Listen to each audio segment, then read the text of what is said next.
Entonces, me quiero tomar como 5 o 10 minuticos a hablar de esto nada más, porque yo creo que es importante. Cuando comenzamos en los estudios de la Torá es un documento legal. La Torá no es un documento dogmático, contiene temas dogmáticos teológicos dentro de la Torá, pero la Torá por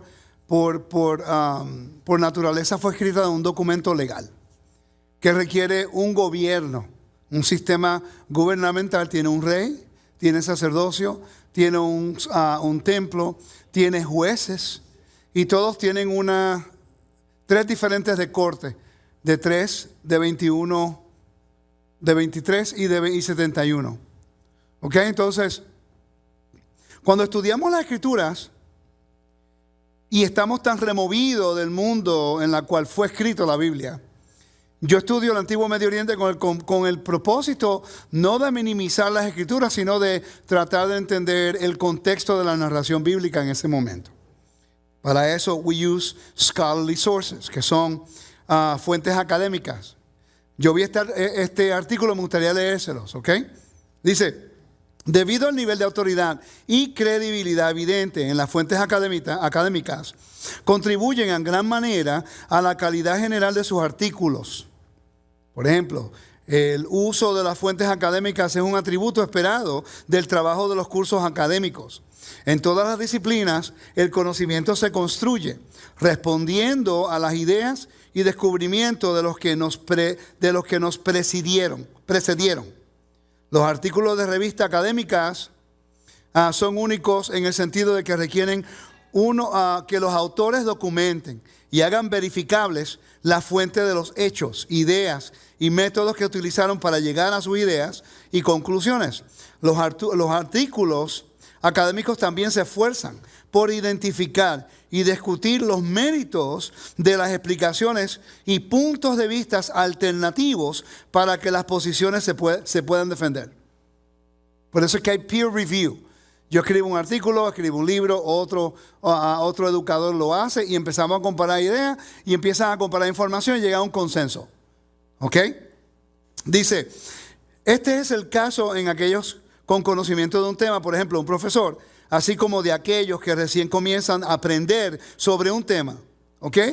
Entonces, como sabes, cualquiera que puede decir casi cualquier cosa con los artículos publicados en el web, si bien pueden estar de acuerdo con las conclusiones de un documento que se encuentra en el web. Entonces quiere decir, te encuentra un argumento que está de acuerdo con usted lo usa como un recurso. El problema es, no sabe si es un recurso primario o secundario. Entonces, tenemos nosotros que considerar cómo vamos a estudiar un documento legal. La Torá no es un documento que generalmente debiéramos mirar desde el punto de vista solamente en los binoculares teológicos. Todo el mundo lo ve de esa forma. Por eso hay tantos argumentos. Pero si nosotros vamos a estudiar un documento legal y una constitución de un pueblo como Israel, tiene que haber un gobierno para poder regirse. En Estados Unidos, todos ustedes aquí vienen de otros países. ¿Ok? Hay algunos que nacieron acá, pero muchos de ustedes nacieron en otros países. Vivían de acuerdo a la ley de su país, llegaron a este país y se han adaptado a las costumbres, a la ley y la forma de vivir de este lugar. Y no hay ningún problema. Por cierto, cuando se convierten en ciudadanos y la Corte Suprema, que es la Corte Suprema, la autoridad que ellos escuchan los casos controversiales, Deuteronomio 17, por favor. Escuchan los casos controversiales que pueden causar un caos en la población, y ellos, porque se le ha dado la autoridad, el gobierno ha escogido, en este caso el Senado, ha escogido a los jueces de Corte Suprema como los representantes del pueblo. Quiere decir que cuando los senadores escogieron al juez o jueza para la Corte Suprema, esos senadores estaban escogiendo por nosotros. ¿Me están siguiendo? Aunque nos guste o no. Porque esas personas fueron elegidas por el pueblo. ¿Ok? Quiere decir que aunque esa persona que está en una posición y autoridad en Corte Suprema cometa un error o no, él lleva la responsabilidad de tratar de interpretar la ley. ¿Me están siguiendo? Ok, Deuteronomio 17 claramente nos habla acerca de la estructura judicial que Dios, voy a repetir, Dios estableció. No fue Juanito, no fue Pedrito, no fue Santiaguito, fue el Dios de Israel.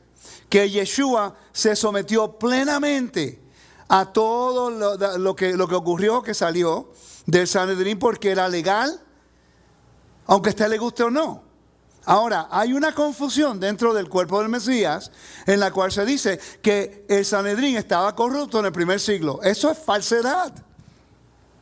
De que habían miembros del Sanedrín que estaban corruptos, eso es verdad. El Sanedrín no era parte que fue dedicado por el mismo Dios.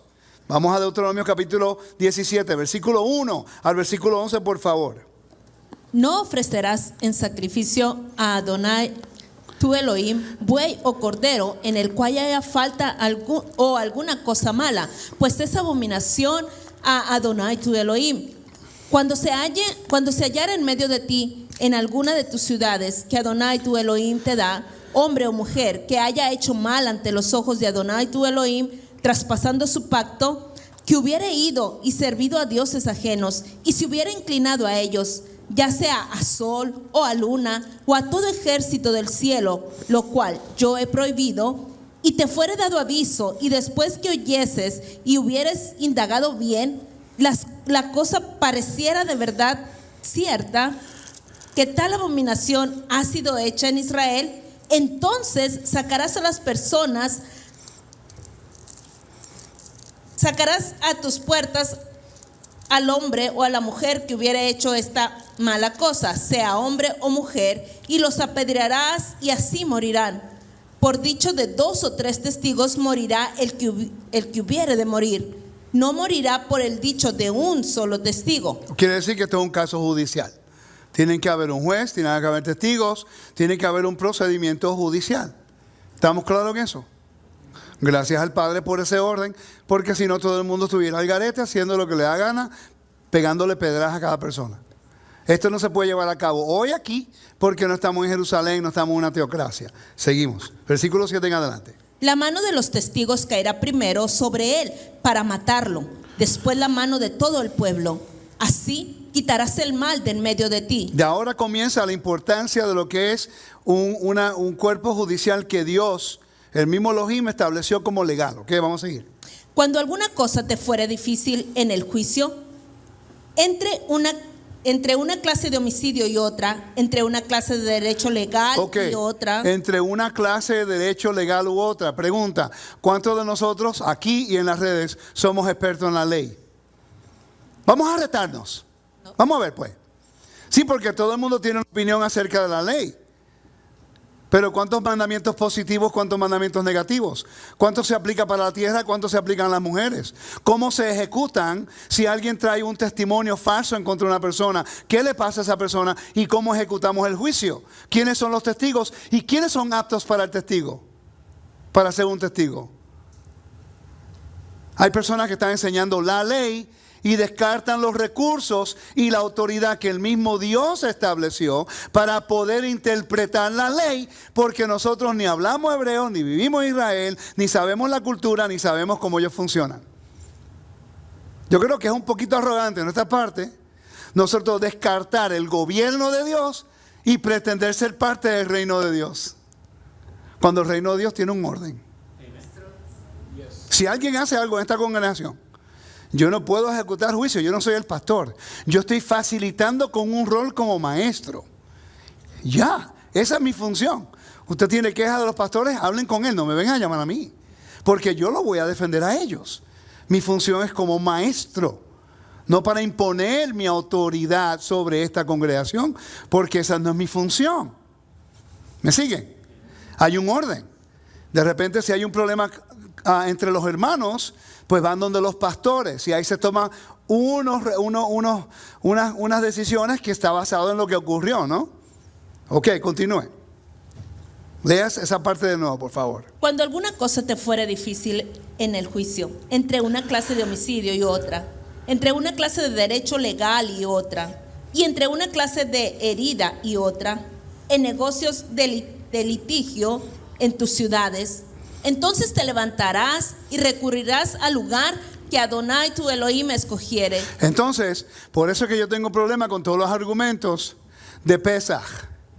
Porque si el último decreto del último Sanedrín salió de Israel, antes que fueran expulsados por los romanos, por un Sanedrín que estaba corriendo por sus vidas, que si los agarraban el próximo día morían, y ellos establecieron un calendario solo para mantener el orden de Israel en la dispersión, sabiendo y entendiendo que no todo el mecanismo está listo, pero hoy día hay personas cambiando calendarios, creando conflictos, pero no están siguiendo el protocolo que este capítulo dice y que el mismo Pablo siguió cuando fue citado a Jerusalén por Santiago y los líderes de la comunidad. Cuando Barnabas, era Barnabas, ¿no? Y Pablo estaban debatiendo con algunas personas. ¿Era Barnabas? Vamos a Hechos 15, que dé su dedo ahí. Yo voy a Hechos 15 acá. En Hechos 15, Bernabé, ¿no? Bernabé, eso.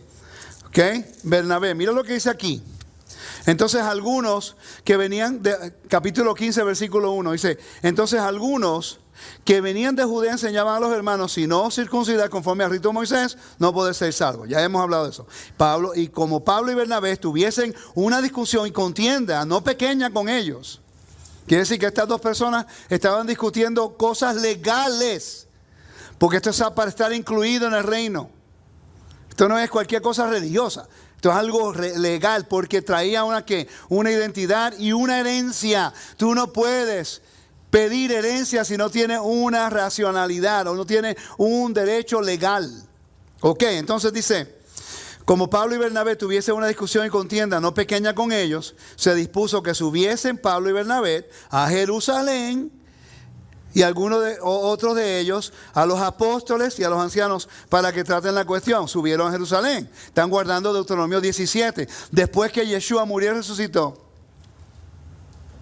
Ahora, la están notando, ojo, ellos no están aquí ejecutando juicio en contra de ningún mandamiento que ellos no tenían jurisdicción. Ellos no hablaron en contra del templo, no hablaron en contra de sacrificios, no hablaron en contra de los diezmos, no hablaron en contra de nada de eso, porque eso le pertenecía al área de los sacerdotes en el templo. Ellos hablaron de lo único que ellos podían tener un tipo de autoridad, que era quien determinaba ser aquí parte de la comunidad de los creyentes en Yeshua. Y todos se sometían a la misma ley porque vivían bajo la conciudadanía de Israel. Continuamos en Deuteronomio 17. Versículo 9. Y vendrás a los sacerdotes levitas. ¿A quién? A los sacerdotes levitas. Ok. Y al juez que hubiere en aquellos días. Y preguntarás. Y ellos te enseñarán la sentencia del juicio. Y harás según la sentencia que te indiquen los del lugar que Adonai escogiere. Y cuidarás de hacer según todo lo que te manifiesten, según la ley que te enseñen y según el juicio que te digan harás. No te apartarás ni a diestra ni a siniestra de la sentencia que te declaren. Y al hombre que procediere con soberbia, no obedeciendo al sacerdote que está para ministrar ahí delante de Adonai tu Elohim, o al juez, que el tal morirá, y quitarás el mal del medio de Israel, y todo el pueblo oirá y temerá y no se ensoberbecerá. Sería impresionante si se levantara un Beit Din de nuevo en Jerusalén. El problema es que el 99% de las raíces hebreas no lo va a respetar. Es un problema. Porque si se levanta un Beit Din, aunque oigan esto, aunque no crean en Yeshua, ellos tienen la autoridad de regir en referencia a la ley. El judío. Sí, porque si son sacerdotes y como está ahí un mandamiento y un precedente, si ellos son escogidos para el Sanedrín, son como jueces.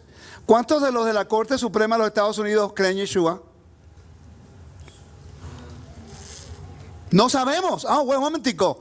Nosotros estamos en Estados Unidos viviendo bajo esta constitución.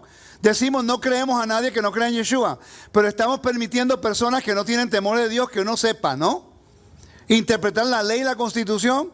de esta nación. Pero cuando tiene que ver con el mandamiento que Dios le ha dado, la jurisdicción y la legalidad de acuerdo al mismo Dios, lo dicen en Ezequiel capítulo 44, versículos 23 y 24. Y enseñarán mi pueblo a hacer la diferencia entre lo santo y lo profano. Y les enseñarán a discernir entre lo limpio y lo limpio. Y en casos de pleito, ellos, sacerdotes, ellos estarán para juzgar conforme a mis juicios juzgarán, a mis leyes y mis decretos guardarán en todas mis fiestas solemnes y santificarán mis días de reposo. Si nosotros vamos a presentar un tema y presentamos el tema descartando la autoridad del cuerpo judicial que Dios estableció, estamos en gran problema. Y eso es lo que se está haciendo hoy día dentro y se practica dentro del mesianismo y raíces hebreas, presentando una opinión, no hay ningún problema. Tenemos que presentar los recursos para validar tu punto, a pro y en contra. Porque siempre va a haber un contra. Esta persona estudia esto. Josefo es primario. Filón es primario. Pablo es primario. Estuvo allí. La Mishnah, Midot y Tamid son primarios porque el que lo escribió era un sacerdote que estuvo allí. La carta de Aristías fue un sacerdote de la dispersión que escribió lo que él vio en el templo cuando visitó a Jerusalén.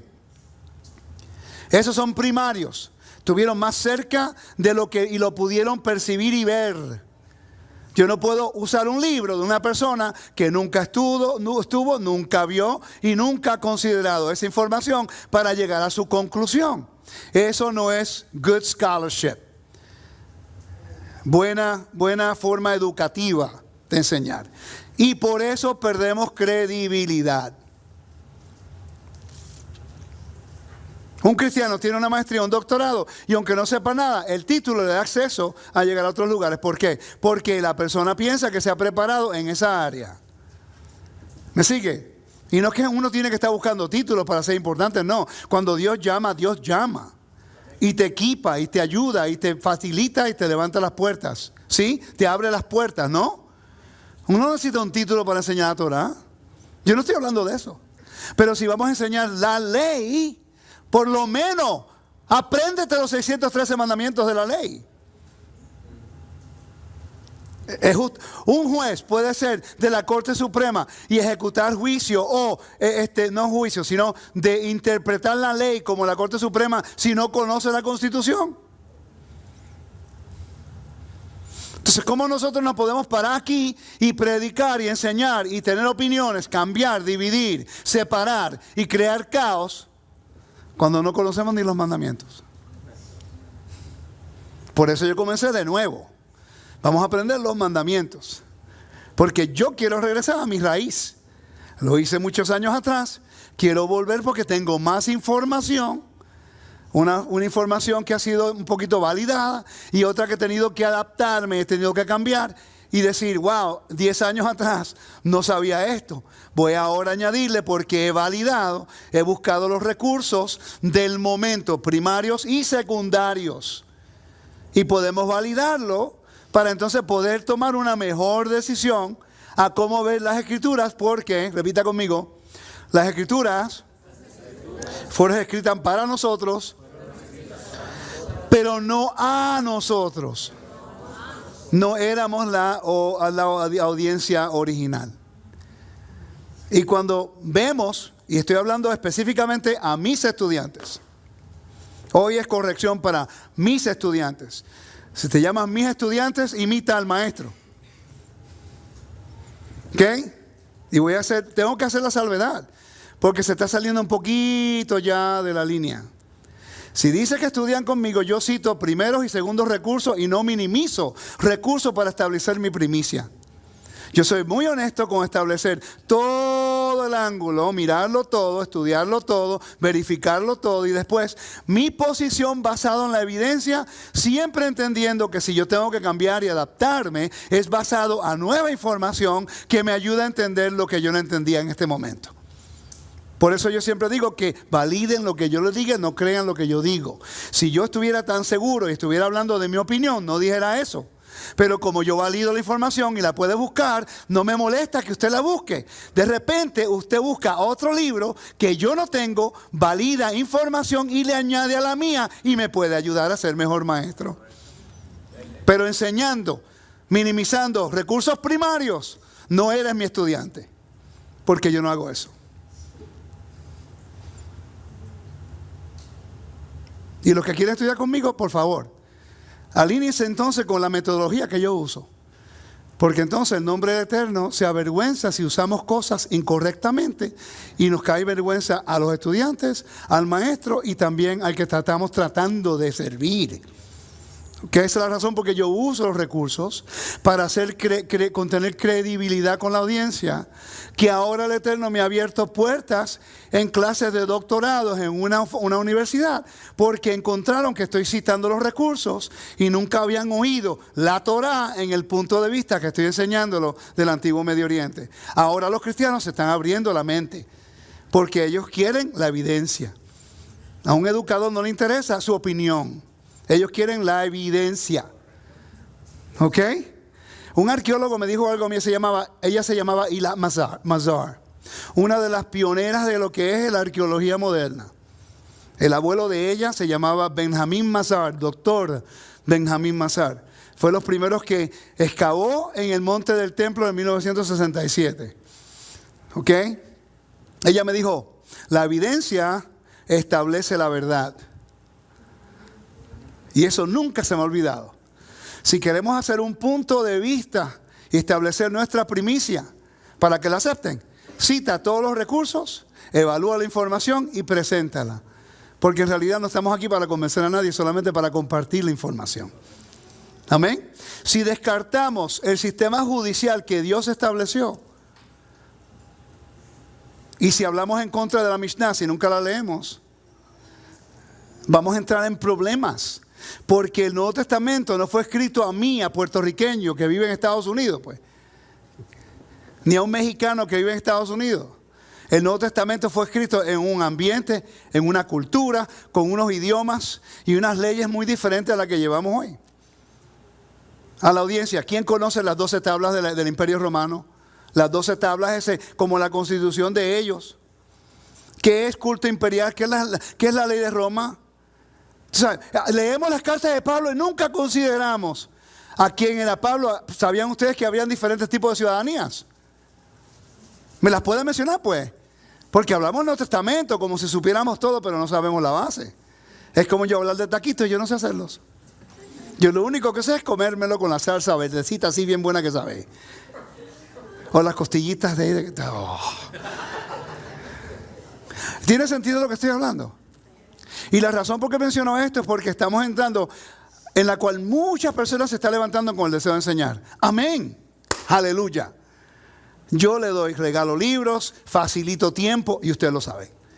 Pero no es para que después se minimicen los recursos que yo te doy para que tú aprendas. ¿Me sigue?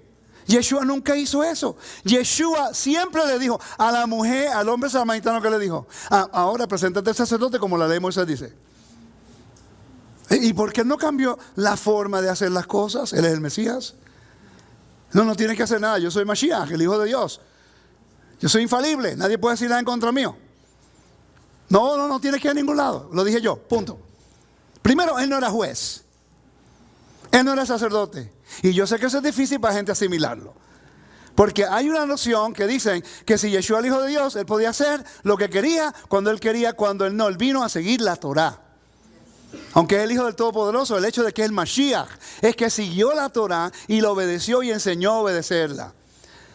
El hecho de que le dijo al leproso, ahora ve y preséntate al sacerdote, como la ley de Moisés dice, enseña que Yeshua estaba sobre la jurisdicción del mandamiento y no estaba en contra de ella.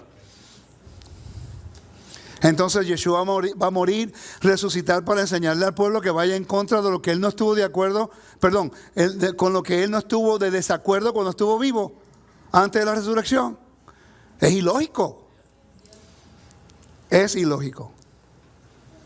Ahora entramos al tema. Vamos a continuar con nuestro estudio acerca de la restauración del reino de Dios. ¿Ok? recuerde que todo lo que vino a hacer Yeshua para el ministerio fue para establecer la justicia de Elohim. Voy a ir aquí primero y después regreso. Vamos a ir acá rapidito. Isaías 61. Dice, el fiel servidor de Dios dijo, el espíritu de Adonai está sobre mí, porque Dios me eligió y me envió a dar buenas nuevas a los pobres, para consolar a los afligidos, para anunciarles a los prisioneros que pronto van a quedar en libertad. Yo veo, jubileo, áfesis, ¿ok? Entonces, recuerda, presos, afligidos, lo vamos a conectar con lo que es unos eventos en la vida de Yeshua, ¿ok? Entonces, Dios también me envió para anunciar que este es el tiempo que Dios eligió para darnos salvación. Entonces, sabemos que la función de Yeshua fue de anunciar la justicia y la bondad de Dios. ¿Qué es justicia y bondad de acuerdo a la definición bíblica? Es lo que se llama hacer buenas obras. Las buenas obras es ayudar al pobre, al necesitado, a la viuda, no oprimir al necesitado ni al extranjero. Justicia y bondad, lo que hace un rey. Yeshua, para establecer el nombre de su Padre y renovar la autoridad del reino de Elohim, Él tiene que establecer y reconocer y hacer el pueblo reconocer que Dios quiere regresar a un convenio restaurado para poder extender justicia y bondad a un pueblo que ha caído en desobediencia porque no obedeció las leyes del Sanedrín y las leyes que ocurrían en el templo. No las obedeció. Cayeron en caos. Cuando Efraín cambió el templo, cuando Efraín cambió la fiesta, cuando Efraín cambió el sacerdocio, cayeron en Maal, sacrilegio, fueron expulsados por su idolatría y opresión que causaron. Lo mismo que estamos haciendo hoy día. No respetamos la ley. No la respetamos. Los argumentos, cuando ya tú entiendes un poquito acerca de esto y tú oyes los argumentos y dices, ok. Se contradijo aquí, acá, porque eso va en contra de lo que es la ley. ¿Ok? Entonces, y es un proceso que yo estoy aprendiendo también. Si Yeshua viene a restaurar el reino y la justicia de Dios, entonces cada milagro, cada evento en el cual Él ejecutó un milagro, un juicio, con lo que sea, tiene que ver con la misericordia de Dios y la justicia de Dios. Y el orden. Quiere decir que algunas de las historias del Nuevo Testamento, como los encuentros de Yeshua, por ejemplo, en este caso la mujer de flujo de sangre, tiene un mensaje profético, pero es un mensaje de justicia y bondad para traer a esa mujer que salga del caos que causó por descartar la ley y descartar la jurisdicción y ser obediente al mandamiento que causó caos en su vida para poderla integrar en lo que se llama el orden de Dios. Para que se convierta en una nueva creación. ¿Me están siguiendo, no? Ok, entonces, en esta historia que vamos a leer ahora, cae lo que es justicia y bondad y caos y orden, ¿ok? Vamos a buscar el mensaje profético. I don't know how to use this thing, because it's kind of annoying, okay? All right. Dice, en Hechos capítulo 1, versículo 3 y versículo 6, lector. A estos mismos, después de su pasión, se les presentó dándoles muchas pruebas de que vivía, apareciéndoseles durante 40 días y hablándoles acerca de lo referente al reino de Dios. Ok, 40 días, en 3 días yo he visto personas que el caos en el cuerpo de Mashiach, con sus ideas y sus opiniones. En 40 días no tenemos ni un pedacito de evidencia que Yeshua habló en contra del Sanedrín, habló en contra del sacerdocio, habló en contra de los sacrificios, habló en contra de nada de la Torah en 40 días. Por favor, búsqueme un versículo que diga algo. Nada. Resucita, 40 días, nada. Por cierto, le dijo, esperen hasta el día de Pentecostés. Pero ya eso salió, ya eso fue anulado. Cuando Yeshua en 40 días el Mashiach podía honestamente causar un caos dramático en Israel. Ese hombre que es divino, el Hijo de Dios, que resucitó a los muertos. Él le podía decir a los discípulos, ahora ustedes entren al lugar santísimo porque ahora todos podemos entrar al lugar santísimo. ¿Hay evidencia que ninguno de los discípulos entraron al lugar santísimo después que Yeshua resucitó? Ok. Vamos a ir a una corte y vamos a presentar el caso con la evidencia que hay aquí en su contexto. Y el 90% de las religiones caen por el lado. Si lo hiciéramos legalmente, si no fuera dogma, no, olvídate la dogma. Vamos a buscar la evidencia en su contexto. Agarramos un juez, agarramos la evidencia, los testigos, buscamos los recursos primarios y buscamos la evidencia a ver dónde cae todo. No lo vamos a hacer porque no queremos cambiar. El problema no es aquí. El problema es aquí. Porque no queremos caer sobre ningún tipo de autoridad. Y siempre son los que les gusta hacer todos solos. Son las personas que no saben jugar en equipo. Que hacen siempre las cosas como les da la gana. Siempre ha sido el problema de Israel. Siempre ha sido el mismo problema. Cuando yo jugaba béisbol, yo entendía que había siempre un mejor pelotero en todo el equipo. Siempre había uno. En un tiempo dado, en high school en mi equipo, yo tuve el privilegio de ser uno de los mejores en ese equipo. En la universidad también. En el béisbol profesional, no fui yo el mejor. Yo tuve que aprender a ser equipo. Yo recuerdo una llamada que le hice a mi coach de la universidad, porque en la universidad yo podía cerrar los ojos, tirarle hacia la bola y daba un hit. Estaba inconsciente ese año yo, gracias al Eterno, y tuve buena temporada. Pero en ese momento en profesionalismo me puse mucha presión y no estaba haciendo lo que yo se supone que hiciera. Llamé al coach mío, me quejé con él. Me voy para mi casa, que esto. Pusieron a un tipo que nunca jugaba primera base y me dijo, ahora tú vas a correr de tanto que tú has trabajado.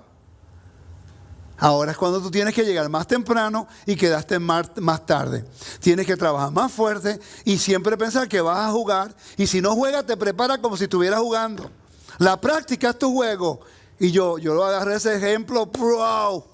Yo agarré ese consejo de tal forma, yo llegaba temprano, todo estaba limpio, los zapaticos estaban bien limpios, mi uniforme estaba así, ¡pum! Y yo quería que una forma u otra, el maestro se diera cuenta que yo tenía la ética de trabajo para hacer el trabajo. Me quedaba tarde, yo corría constantemente, siempre de primera base hasta el dugout. Y ¿por qué tú corres tanto? Yo no tengo tiempo para ir suavecito cuando hay otro detrás de mí que está corriendo más rápido y es mejor que yo. Esa ética de trabajo me ayudó a tener 10 años más de carrera. Porque uno de los coaches reconoció la dedicación a la ética del trabajo y me recomendó para el trabajo de béisbol profesional como scout. ¿Me están siguiendo? Quiere decir que cuando nosotros empezamos a enseñar la palabra del Eterno, nuestra ética de trabajo y la forma que manejamos la información nos ayuda a nosotros a poder tener credibilidad. Yeshua, lo que él hizo cuando él vino, él sabía su plan, sabía su rol, él sabía a qué propósito él vino y él no vino a usurpar ninguna autoridad, pero él sí vino a corregir la corrupción de las personas en el poder que Dios los puso allí para ayudar al pueblo a tener justicia y bondad, y eso no lo hicieron. Pero él nunca habló en contra de su oficio, él habló en contra de sus acciones. ¿Me están siguiendo? ¿Estamos claros, no? Ok. Versículo 6. Los que estaban reunidos le preguntaron, Señor, en este momento, ¿cuándo vas a restablecer el reino de Israel? Ellos todos lo sabían.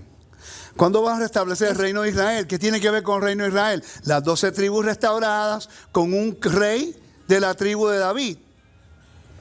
Las 12 tribus restauradas con un rey de la tribu de David. ¿Ok? Entonces, mira qué interesante. Vamos a buscar ahora lo que es la profecía del reino de Dios. ¿Dónde se encuentra? Vamos a buscar allí. ¿Ok? Jeremías 16:15 dice, Dios va a pescar ahora a los exiliados. Esto va a explicar por qué Yeshua escogió pescadores para hacer el trabajo de discípulos. ¿Ok? Jeremías 16:15 dice, sino por vida de Adonai, que subió a los hijos de Israel del país del norte y de todos los países a donde los arrojara, pues yo los devolveré a su solar que di a sus padres. He aquí que envío a muchos pescadores, oráculo de Adonai, y los pescarán. Y luego de esto enviará muchos cazadores y los cazarán de encima de cada monte y de cada cerro y de los resquicios de las peñas. Ok, ¿sabían ustedes que eso de pescadores y de cazadores no es nada nuevo? Todos los reyes del antiguo Medio Oriente generalmente se tomaban una foto con una red o eran cazadores. Porque la función del rey era ejecutar juicio en contra de los desobedientes en su reino o buscarlos y restaurarlos. Hay un libro muy bueno que se me olvidó el nombre del escritor, Fishers and Hunters. Muy bueno el libro que habla acerca de esto como un juicio divino de un rey. Anyway, es otro estudio. Entonces hay una profecía que el Eterno va a restaurar el reino de Dios. ¿Quiénes son los pescadores y quiénes son los peces? ¿Verdad? Es lógico. De repente viene Yeshua y comienza su ministerio. ¿Y qué es lo primero que él hace? Marcos capítulo 1:17. Yeshua les dijo, venid conmigo y os haré que llegar a ser pescadores de hombres, no de peces. Ellos eran pescadores. Yeshua pudo haber escogido sacerdotes, pero él está literalmente haciendo una obra teatral, escogiendo a las personas que van a participar en esta obra profética, y escogió literalmente a los pescadores para llevar a su cumplimiento las profecías de Dios, que iba a buscar a los peces. ¿Ok? ¿Quiénes son los peces? Me alegró que preguntó, pero ¿qué es la red? Porque los pescadores tenían unas redes especiales. El evangelio es la red. Yo tenía el capítulo, ahora no sé dónde es, creo que es capítulo Mateo. Yo creo que es Mateo, que lo tenía escrito y no lo puse aquí, disculpen.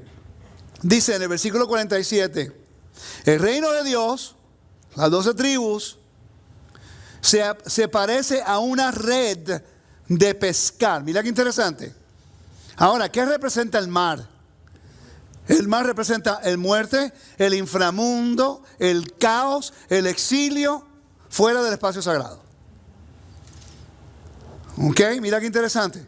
Entonces aquí te está diciendo que la red es el evangelio, el reino de Dios. Las buenas nuevas del reino de Dios. Los voy a buscar, vamos a tirar la red. Ok, dice, y los pescadores echan la red al mar, al caos, a la muerte, al exilio. Y en ella recogen toda clase de peces. Cuando la red ya está llena, la sacan a la orilla y se sientan a separar el pescado bueno del malo. Mira qué interesante. Ellos lanzan la red sabiendo que van a venir pescados buenos y malos. Eso es lo que vemos nosotros en el reino. Cuánto loco hay. Hay buenos y hay malos. No se sorprendan que en el reino de Dios hay buenos y malos, porque nos dijeron que los peces iban buenos y malos. Ya estamos completamente anunciados. Ya nos dijeron. ¿Capítulo qué? 14. 13 de Mateo, ¿verdad? Ok. Mateo 13:49 dice, dice, guardan el pescado bueno en una canasta y tiran el pescado malo. Así también sucederá que cuando llegue el fin del mundo, los ángeles saldrán a separar a las personas buenas de las malas, y a las malas le echarán en el infierno, y allí tendrán tanto horror y que llorarán y rechinarán los dientes. Ok, ya sabemos quiénes son los peces, quién es la red. Sabemos la profecía que Dios va a enviar pescadores. Sabemos que Yeshua escogió a los discípulos, que la mayoría eran pescadores, no todos, la mayoría. ¿Quiénes son los peces? En Génesis capítulo 48, no lo pude cubrir este año en la parashá. 48 versículo 16, ¿lo puede leer por favor? El ángel que me ha rescatado de todo mal, bendiga a estos muchachos. Sean llamados con mi nombre y con el de mis padres Abraham e Isaac, y multiplíquese y crezcan en medio de la tierra. Ok. La palabra, el número, me gustaría que alguien lo buscara en su programa de Biblia en su teléfono. Ok. La palabra crezcan en el hebreo. Ok. La palabra crezcan. ¿Por qué tiene el número, brother, el diccionario? El número es el Strong's. A mí no me gusta usar el Strong's. Lo tengo ahí porque lo puse como un punto de referencia. Pero el Strong's no es un recurso primario. El Strong's es el índice de la Biblia King James.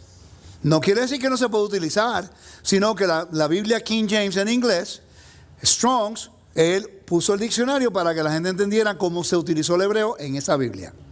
¿Ok? Pero no es un recurso primario. No estoy minimizándolo, solamente estoy diciendo eso. Yo voy a buscarlo aquí en mi teléfono, porque tengo mi Biblia aquí todo. Vamos a buscar. Génesis, ¿qué? 48. 48, 16. Y lo vamos a validar ahorita. Dice, redeem and the angel, 48, 16. Y el ángel que me ha rescatado de todo mal, bendiga a este muchacho. Multiplique. Okay, and then multiply to many in the midst. Multiply. Many.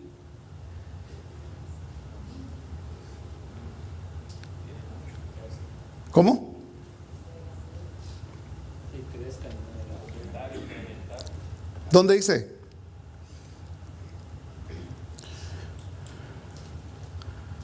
La palabra es dag. La palabra es dag, daga o dag. ¿Ok? ¿Lo tienen ahí? ¿Lo tienen? Yo lo tengo, pero en el Strong es Está bien, pero ¿qué palabra era? dice pez. Sí, yo sé, pero ¿qué palabra en la Biblia en español que usted tiene ahí?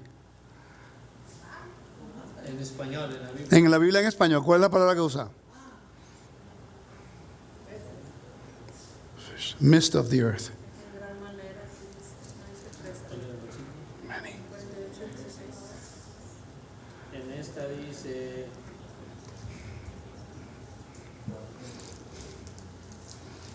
aquí dice grandes multitudes sobre la tierra mía. Sí, dag. Hay que buscar la palabra dag, fish.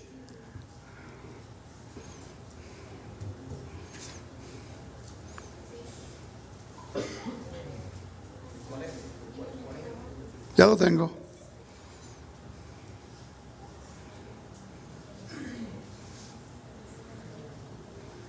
Palabra dag.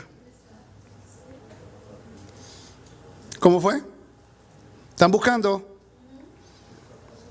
Pero dice peces, ¿no? Perfecto. Entonces la profecía es esta. ¿Pero lo pueden buscar ustedes mismos? Lo hice a propósito para que vean que está aquí, está en el Strong's, pero está en otro diccionario también, que lo tengo acá también. ¿Ok? Esto es importante que hagamos eso.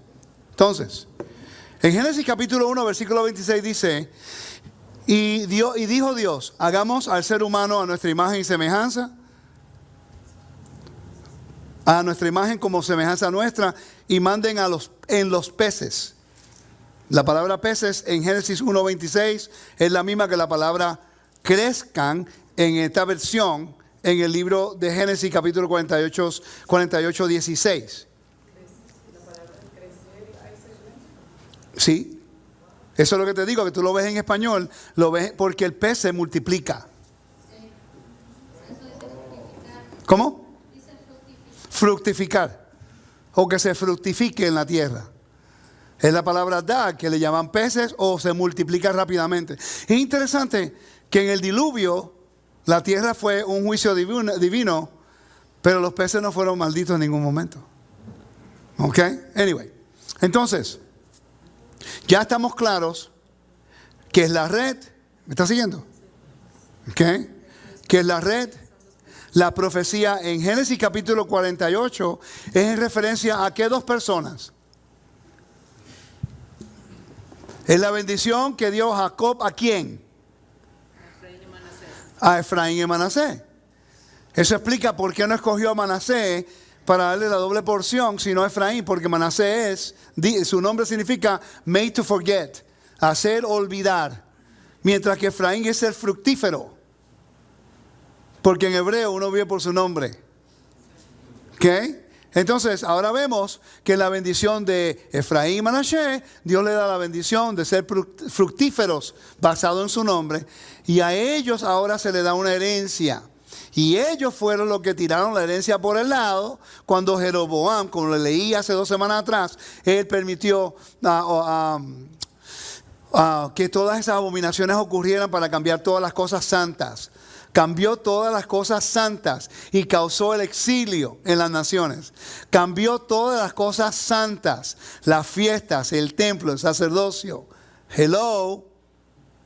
El memo está llegando proféticamente que bíblicamente tenemos un precedente legal que cuando Israel cambia las cosas santas y descarta la jurisdicción del orden judicial bíblico, cae en el mismo error constantemente.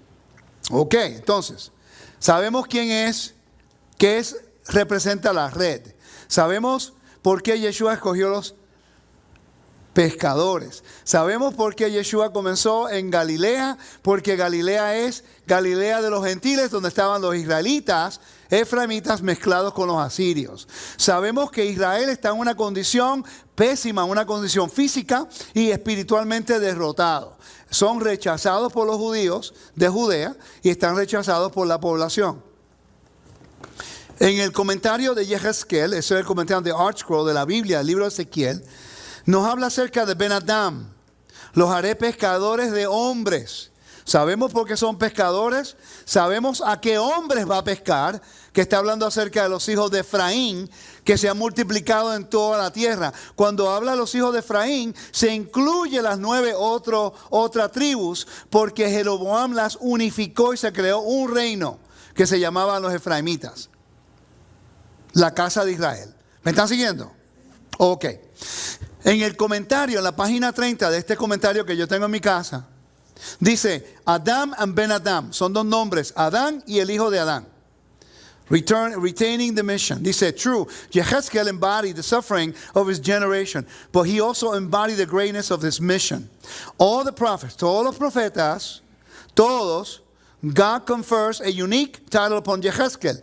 Él le da un título único a Ezequiel. Throughout the book, a través del libro, he is called Ben Adam. Ezequiel se le llama el hijo de Adán. Ben Adam.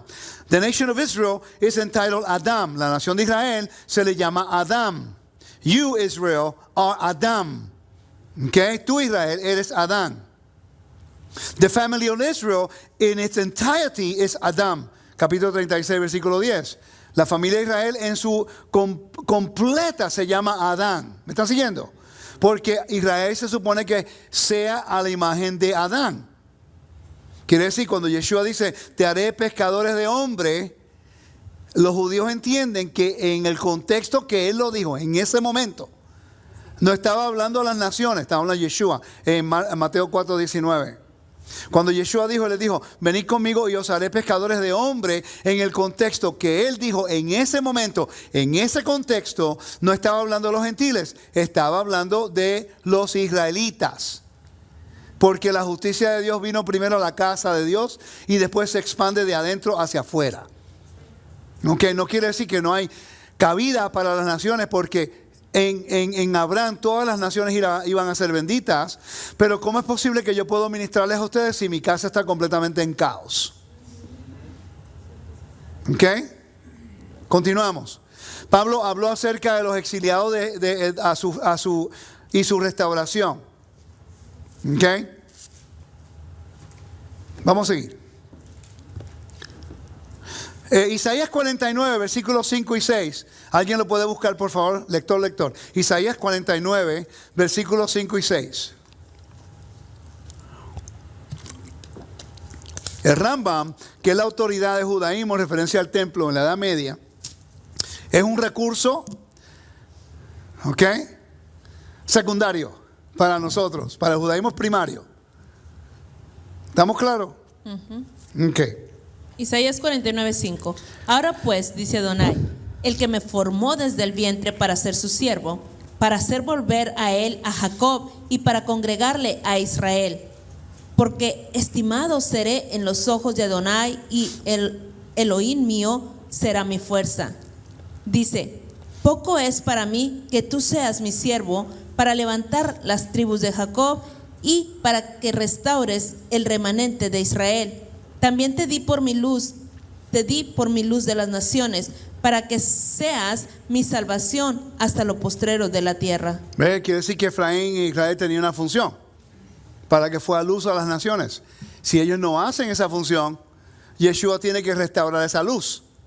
Porque la función de Israel, como los hijos de Abraham, es que en él todas las naciones sean benditas. ¿Ok? El comentario dice aquí, we Ephraim also shall be redeemed. Likewise, the prophet, speaking of himself, expressed that thought in the section, and now say the Eternal, that formed me out of the womb too. Quiere decir que el profeta está diciendo, nosotros Efraín, este es el comentario.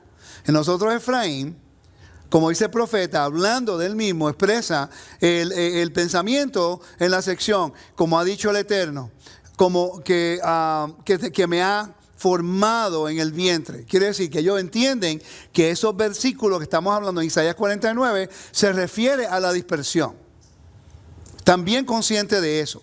Si leemos un poquito más abajo dice, It is too light a thing that you should be a servant to raise up all the tribes of Jacob and restore the offspring of Israel. Eres muy liviano, es una cosa liviana para que tú seas el siervo que levante las tribus de Jacob y restaure a los hijos de Israel. Ese es el versículo. Ahora te va el comentario. Eso alude a las profecías en general, en la cual el profeta habla en concerniente a todos ellos. Eso tiene que ver con las 10 tribus perdidas en el exilio asirio y las 2 tribus que están con Babilonia en el exilio. Ellos entienden, de acuerdo al judaísmo, es interesante que el judaísmo antiguo de esa época entendía acerca de las 10 tribus de Israel. El judaísmo moderno hoy no lo estudia. Y yo lo sé porque tengo un amigo que es rabino. Y cuando me visitó a mí, nos visitaba unos cuantos años, pero un año tuvimos una discusión bien interesante, una conversación, no fue discusión, una conversación en nuestra cocina acerca de los dispersos de Israel. Y de repente él no había estudiado mucho acerca de las 10 tribus dispersas. Pues me dijo, lo admiro mucho porque él dijo, me voy a regresar y voy a buscar lo que los sabios dicen. Y yo dije, vas a encontrar mucho, le dije, porque hay mucho. Pues fíjate, para su crédito, él fue, empezó a buscar, y se emocionó tanto que ahora él es una de las personas, uno de los pregoneros principales de ir a buscar a los dispersos de Israel en Rusia, hasta en Pakistán tiene una persona, creo, o en Afganistán de los Pashtun Tribe, que quiere regresar a la Torah. Él está buscando a los dispersos en esa área. Nosotros estamos en esta área, ¿me están siguiendo? Pero él reconoció que sí, esto tiene una validez bíblica, que los dispersos de Israel sí están entre las naciones. No podemos decir que todos los gentiles o cristianos son los hijos de Israel. No, porque entonces ¿de dónde salen los gentiles? Pero que yo pienso que dentro del cristianismo hay muchos dispersos de Israel y como no sabemos quiénes son, hacemos el llamado y todo el que escucha el clamor y todo el que quiere clamar a Dios, él escucha el clamor de su pueblo. Y a través de la conversión, todos somos parte, no la conversión al judaísmo como religión, pero la conversión a la observancia de la Torah, podemos ser parte de la herencia y la descendencia. ¿Estamos claros en eso, no? Ok. ¿Quiénes son los prisioneros? Recuérdate, Yeshua vino a dar libertad, a sanar, a dar libertad. Ya sabemos quiénes son los exiliados de Israel. Yeshua vino a buscar pescadores, ya sabemos quiénes son. Pescadores fueron los discípulos. Usted nunca se ha pensado por qué Yeshua escogió personas que de acuerdo a lo que es el binocular educativo del primer siglo, escogió a los menos equipados para hacer trabajo. Pero tuvieron la mayor influencia en el mundo. Pero cuando fue a buscar a gentiles en la dispersión, agarró el más educado del grupo, a Pablo. Qué interesante. Para Israel, él agarró solamente las personas que estaban llevando a cabo en su vida física cotidiana la profecía de ser pescadores. ¿Quién tú eres, Pedro? Yo soy la profecía cumplida de Jeremías. Yo soy pescador y te estoy pescando. Pero ¿dónde está tu red? Sí, aquí está el Evangelio. Buenas nuevas. Dios ha enviado a su Hijo para que la muerte sea completamente destruida. Pero cuando fue a hablar con los gentiles y los dispersos en la dispersión, Pedro no fue. Él no estaba equipado para hacer eso. Claramente en los argumentos en Gálatas capítulo 2 y en Hechos capítulo 10. Pero él escogió al mejor equipado, ciudadano del Imperio Romano y de Tarso. Seguro, el tipo era un abogado de la ley, Pablo. Hablaba mínimo 4 idiomas. Tenía que hablarlo. ¿Ok?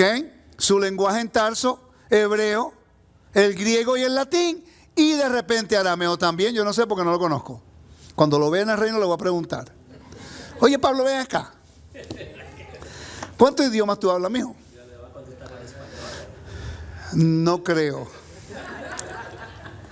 Isaías 49:9 dice. Sí.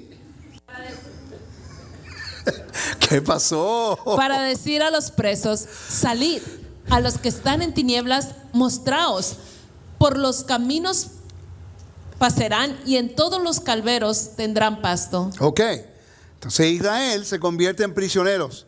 En el libro de Rafael Eisenberg, no es un recurso primario ni secundario, sino es un recurso judío en referencia a este tema. Ok, nada más. ¿Están viendo la diferencia? Ahora, si Josefo le va por encima a este, porque estuvo allí. Él vio. El Pablo, las cartas de Pablo deben ser recursos primarios, porque él estuvo allí. Yeshua es el recurso super primario, porque él estuvo delante de la fundación del mundo. Si usted no está obedeciendo lo que Yeshua dice, entonces, ok, dice, prophesying about the future return of the exiles to their land, profetizando acerca del retorno futuro de los exiliados a la tierra. Isaiah states, Isaías dice, thou mayest say to the prisoners, go forth. Tú le dirás a los prisioneros que salgan. To them that are in darkness, show yourselves. Y los que están en oscuridad, enséñense ustedes mismos. El Midrash Rabbah, que es un comentario y opiniones de rabinos. ¿Sí o no? No es un recurso primario. Ni dentro del judaísmo puede ser un recurso primario. El recurso primario dentro del judaísmo es la Mishnah. Todo lo que tenga que ver con el templo. Porque la Mishnah son los argumentos legales de los mandamientos del Sanedrín. Que los que hablaron allí fueron los rabinos y estudiosos sacerdotes y también los jueces de Israel. ¿Ok? No son infalibles, pero tenían una posición de autoridad. ¿Ok? No. La Reina Valera nada más, y Reina Valera fue escrita en español, no es hebreo. No quiere decir que no es. Todo el mundo busca una traducción, la mejor traducción al hebreo. Olvídese esa vaina, porque en realidad ninguna traducción es buena. Pero si estudiamos el contexto cultural, yo tengo sobre 30 Biblias buscando lo mismo, tanto dinero que gasté. Ahora yo entiendo, me he gastado más dinero en los libros que explican esos versículos en el español, porque la Biblia fue escrita para nosotros, pero no a nosotros. Mi papá era así. Si no lo veía ahí, si no está en la Biblia, no lo creo. Hasta que le dije, mira lo que dijo el Mesías. Mira lo que dijo el Mesías. Mira lo que dijo el Mesías. Y para crédito de mi papá, él era tan celoso que decía el Mesías, que después cuando caía en duda, él decía, ok. Porque si lo dice el Mesías, está en la Escritura. Después me decía, pero ¿y por qué? ¿Por qué tú no enseñas? Porque la gente no entiende esto. Papi, es que no estamos acostumbrados a este tipo de conocimiento. Y lo que yo sabía en aquel tiempo no era mucho, era poquito, pero para él era mucho. ¿Ok? El Midrash Rabbah explains that prisoners denote the tribes residing beyond the Sambayón. Ok, voy a traducirlo, okay, para poder formularlo en español. No estoy tratando de impresionante con mi inglés, es que tengo que formularlo para traducirlo, ok. El Midrash Rabbah explica que los prisioneros denotan las 10 tribus que residen más allá del Sambayón, que es más allá del Éufrates. And those who are in darkness, todo lo que está en oscuridad, denotes the existing of a dark cloud, que existe, denota lo que es una persona que está en una oscuridad, una nube oscura, Okay. En otras palabras, están en el caos, están en el exilio, están en la vergüenza. ¿Ok? 10 tribus son prisioneros de esperanza. Midrash Rabbah dice, saying to the prisoners, go forth. Lo mismo. Te está diciendo lo mismo. ¿Ok? Te estoy dando 2 recursos del judaísmo diciendo lo mismo. Que ese versículo se refiere a los dispersos de Israel. Quiere decir que Yeshua, que vino antes que estos recursos, estaba alineado con la profecía. La profecía, Yeshua y los recursos están de acuerdo con lo que Yeshua dijo. Quiere decir que ahora sabemos que los pescadores representan la profecía que Dios iba a enviar para buscar los peces que son los hijos de las 10 tribus de Israel. ¿Viste cómo pusimos todo eso juntos? 2 personas nada más, aleluya, gloria a Dios. Hermano, ¿y por qué el judío no entiende así como usted entiende? Ellos entienden. No, o sea, Gracias, mi hermano, pero yo no soy tan privilegiado. Mi maestro sabe mucho más que yo. o sea, pero como lo explican, uno dijera, bueno, pues se entiende, ¿verdad? Ahora, el pueblo judío tiene tanto libro, tanto estudio, ¿por qué ellos no lo aceptan de esta forma? Es igual que el cristianismo. El cristianismo está pasando por un problema de lo que es identidad. El cristianismo tiene toda la información disponible. Los mejores estudios que yo he encontrado del contexto hebraico del Nuevo Testamento y de la cultura del Nuevo Testamento han sido escritos por cristianos. Yo conocí 5 de los grandes maestros del tema de honor y vergüenza en el mundo. Yo tuve el privilegio de hacer una conferencia, hice una clase, tuve como 35 personas en la clase, breakout session, una aula para hacer una clase de 1 hora y 10, y hice acerca de hebreos en honor y vergüenza. Y de repente llegaron los 5. David de Silva, Jackson Wu, los 5 estaban allí, y yo como, wow, that's cool. ¿Ok? Entonces yo empiezo a hablar acerca de lo que es justicia y bondad, el libro de Hebreo, lo que era esto y esto y todo otro. Y mira qué interesante, Jackson Wu, que es muy elocuente y tiene libros acerca de honor y vergüenza, no entiende la Torá, pero cuando tú lees los libros es como si estuviera apuntando la Torá. David de Silva, lo mismo. Espectacular los libros, pero sus conclusiones son bien raras. Es como, para ellos es algo educativo, te presentan la información en su contexto, pero sus conclusiones son completamente diferentes y su estilo de vida se alinea de acuerdo a su dogma. Yo no hago eso. Lo que yo estudio, el contexto es para yo vivirlo. Yo trato de vivirlo. Si la evidencia me apunta a comer limpio, como limpio porque la Torah lo dice y la evidencia lo dice. No lo voy a justificar por mi dogma. No, que eso era para los judíos, porque ya eso acá. Ok. De repente la única pregunta que le interesó a ellos preguntarme fue, ¿cuál era mi recurso primario para aprobar mi tesis? Y el amigo mío que me ayudó con el PowerPoint me dijo, como él estaba en la universidad, él me dijo, mira, tú vas a presentar esto, pero si ellos son educativos, y él no sabía que esos tipos iban a estar allí, te voy a dar 2 recursos primarios para cuando te pregunte, le citas estos. Él me ayudó. Y cuando Jackson me hace la pregunta, sí, porque en el Qumran, los rollos del Qumran dicen, y le leí, no dijo nada. Para él lo que le importaba era qué es lo que va a validar tu tesis de acuerdo a los recursos más cercanos a los eventos cuando el libro de Hebreos fue escrito. No está de acuerdo con mi tesis, pero el hecho de que le pude dar un recurso primario le dio una evidencia a él para poder entonces escucharme más. ¿Están viéndola? Sí. No quiere decir que va a estar de acuerdo, pero le da la evidencia que carga peso para ellos. ¿Ok? Exacto, ya eso es problema de él. Pero él quería probar y está correcto. Está perfectamente correcto y la gente se ofende. Si yo le digo, perdona, ¿de qué libro tú lo sacaste? ¿La página? ¿Dónde está? Dame tu bibliografía porque yo quiero validar la información también. Yo no estoy retando tu tesis, yo quiero validar tu tesis. ¿Ok? Yo le he dado permiso a hacerlo todo el tiempo a todo el mundo. Valídalo, no crea lo que te digo, valida lo que te digo. Pero ¿cuántos libros tiene uno que leer y invertir? No quieren invertir, no quieren leer. Y si se lo doy en inglés, no hablo inglés, pues entonces ¿qué quiere que haga? Hello, I can't do everything for you. Yo los compro, los leo, se los enseño y también quiere que te lo enseñe todo en español. Hello. No es fácil, para. No me lo puedes traducir, lo tengo en inglés, no hablo inglés. Y a veces tengo que ir a Google Translate y echarle y hacerle y ayudar. Pero es el trabajo y lo valoro. ¿Estamos claros? Es bueno ser siervo del Eterno, uno aprende mucho, te mantiene humilde.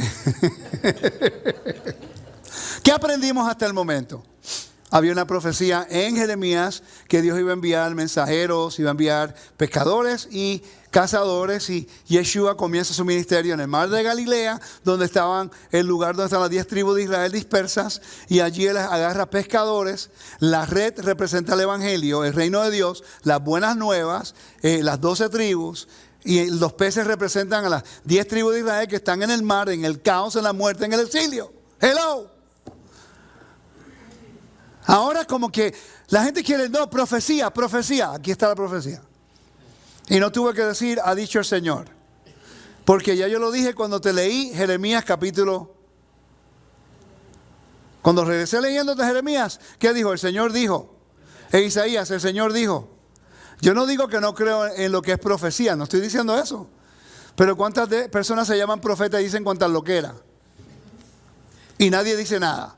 Y nadie los reta porque tienen miedo. No, porque fue palabra de Dios. Hello. ¿Qué es lo que dice Dios aquí acerca de los profetas? Vamos a ir allá. ¿Qué es lo que establece un profeta bíblico de acuerdo a la Biblia? ¿Ok? Ahí te gustó, ¿viste? Enseguida empezaste. Adelante. Te gusta lo controversial. Ya lo veo. Cuando se levantara en medio de ti, profeta o soñador de sueños, y te anunciare señal o prodigios, quiere decir que va a ocurrir. Yo creo en el Espíritu, en lo que es el don de profecía. Lo creo. Pero tiene que haber un orden. Porque un profeta de Dios no te va a decir que vayas a adorar a otros dioses y que comprometas la santidad de la palabra. Amén. Dice, y si se cumpliere la señal y el prodigio que él te anunció. Versículo 2. Diciendo, vamos en pos de dioses ajenos que no conociste y sirvámosles, no darás oído a las palabras de tal profeta, ni al tal soñador del sueño, porque es Adonai vuestro Elohim, que os está probando para saber si amáis a Dios vuestro Elohim con todo vuestro corazón, con todas vuestras almas. Siga leyendo, siga leyendo para que vea lo que le pasa a una persona que profetiza el sueño o el milagro. Viene a realidad, no quiere decir que no va a ocurrir, pero después esa persona te está diciendo que vaya en contra de la ley, que vaya en contra del mandamiento, que cometa idolatría. ¿Qué es lo que te dice? ¿Te vayas detrás del milagro? ¿O que te vayas y no lo escuche más? El milagro ocurrió, lo dice ahí. El sueño ocurrió, lo dice ahí. Pero no es el sueño ni el milagro. Eso viene de Dios por tu fe. Pero si la persona te está hablando en contra del mandamiento, te dice que no lo sigas, porque ese es Dios que te está probando. Y eso es lo que ocurre hoy en el sistema religioso. Si esto fueran reuniones de sanidad, que se necesita orar por los enfermos. Pero ¿cuál es el problema? Que después cuando salen sanos se van a comer las impurezas y todo lo impuro y se vuelven y se enferman de nuevo. Nunca hemos considerado que si el Eterno muestra un milagro y te sana de presión alta, te sana de colesterol, te sana de todas esas cosas, pero sigues comiendo lo mismo que comías antes y no quieres dejar la dieta impura y abrazar la obediencia a la Torah, te vas a enfermar de nuevo. ¿Quién se avergüenza en ese caso? Porque si se enferma de nuevo dice, pero yo pensé que Dios te había sanado. ¿Sí o no? Y después le echan la culpa a Dios. Cuando fuimos nosotros, me salí del tema, es culpa suya. Pero es la verdad. Nadie dice que no hay profetas. Pero es interesante que los profetas siempre vinieron cuando el pueblo estaba en desobediencia. Y es interesante que los profetas siempre eran sacerdotes, iban a los reyes primero. Búscalo. La mayoría del tiempo los profetas iban a las personas enviadas, que tenían la autoridad. Al líder primero. Y las profecías eran nacionales también. Tenemos mucho que aprender, ¿verdad? Ya mañana en Facebook todo el mundo atacándome.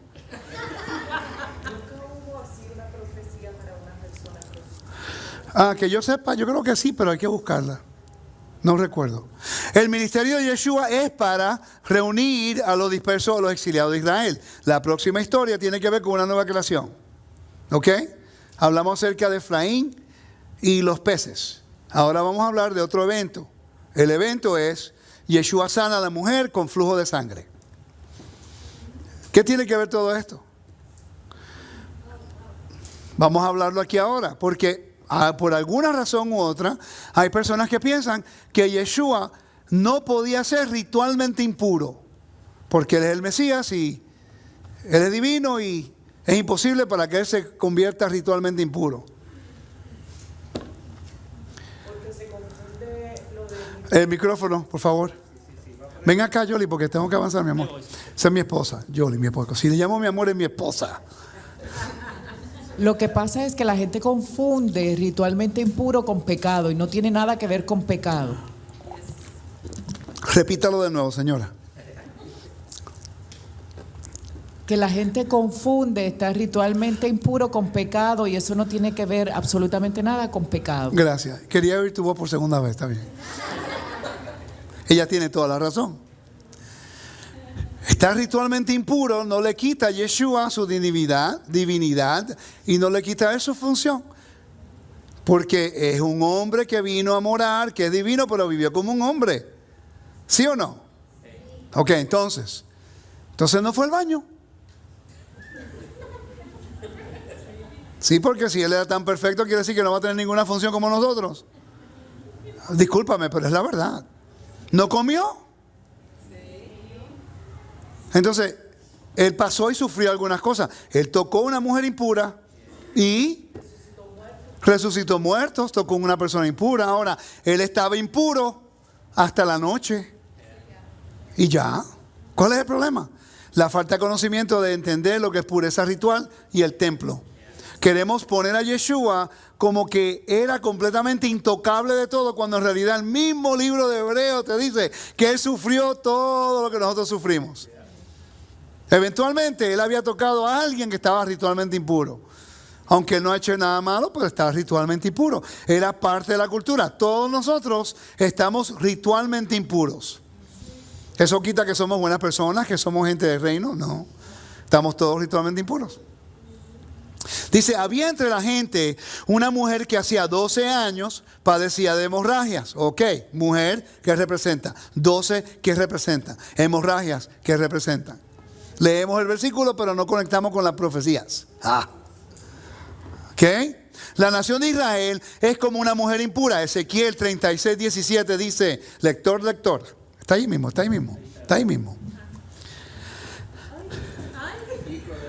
Hijo de hombre, cuando... Sí. Hijo Yo de lo leo. hombre, cuando moró, Moró en su tierra, moró la en casa su de tierra, Israel. la casa de... La contaminaron con sus malas obras y sus pecados. Su obra ante mí fue como de inmundicia de menstruada. ¿Ok? Allá se ve perfecto y aquí también. Y en el internet también. Están ciegos los hermanos hoy. ¿Ok? Dice Marcos 5:25. Una mujer padecía flujo de sangre ¿por cuántos años? 12. ¡Qué coincidencia! 12 tribus. ¿Verdad? Israel es como una mujer menstruosa. Está en su impureza de abominaciones. Pero aquí son 12 tribus, no solamente Israel, porque Jeremías capítulo 3 nos habla de que Israel y Judá igualmente eran culpables. Estaban completamente en desobediencia. Versículo 26, ¿lo puedes leer? Y había sufrido grandemente de muchos médicos, gastando toda su hacienda sin provecho alguno. Antes iba de mal en peor. Interesante, porque entonces Jeremías dice, los exiliados, muchas gracias mi hermano. Este hermano siempre está, no termino la botellita que me trae otra.